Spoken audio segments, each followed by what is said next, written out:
Good morning, Jasa. Good morning, Charlie. Okay, so we're in the laundry room slash kitchen. And since the last video I made, there have been some changes. You see some wires there. Most of them have a yellow tab around them that indicates they are ground wires.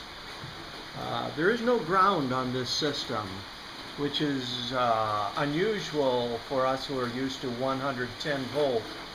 But as I understand it, 220 has alternating current, where at a given moment one leg of the 220 power is ground, and then the next moment it is the hot wire.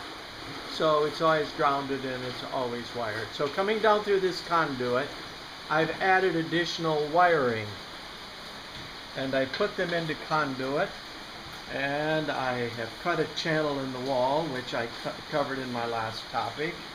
And now I have put some anchors into the wall. My first one was actually a slingshot that we bought at the wet market.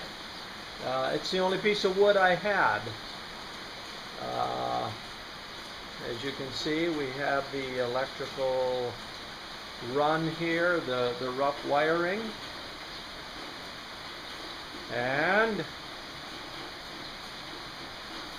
I am ready to start mudding to cover over all of this conduit. At this point over here, there is a place for a on-demand hot water heater designed specifically for this use, and it's a little higher temperature than in the shower. So I've added a couple of outlets.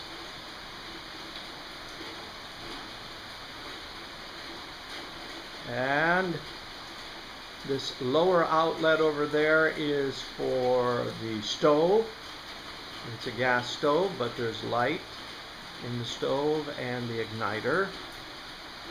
And because I didn't have room above the cabinet here to put an outlet, I turned the corner, and I'm going to have an outlet coming out of the side of the cabinet.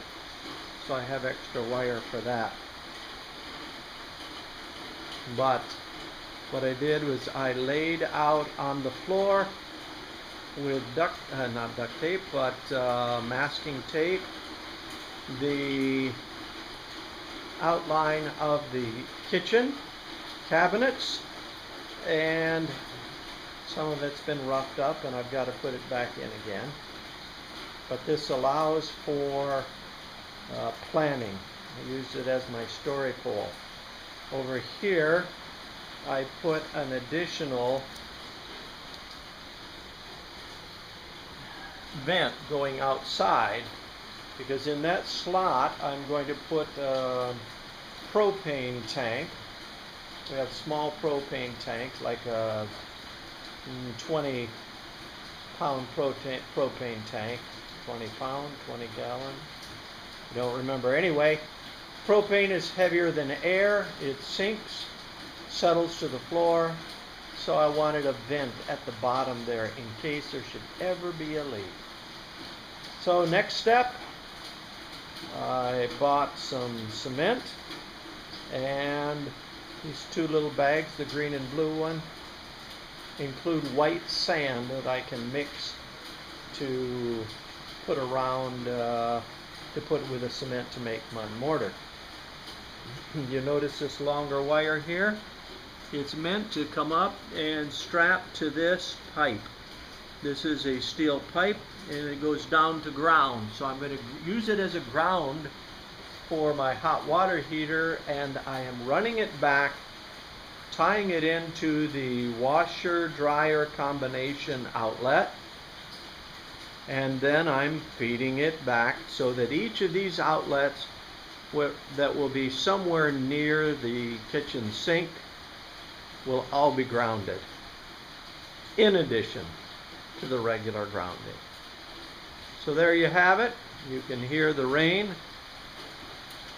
The rain is falling. The grass is growing.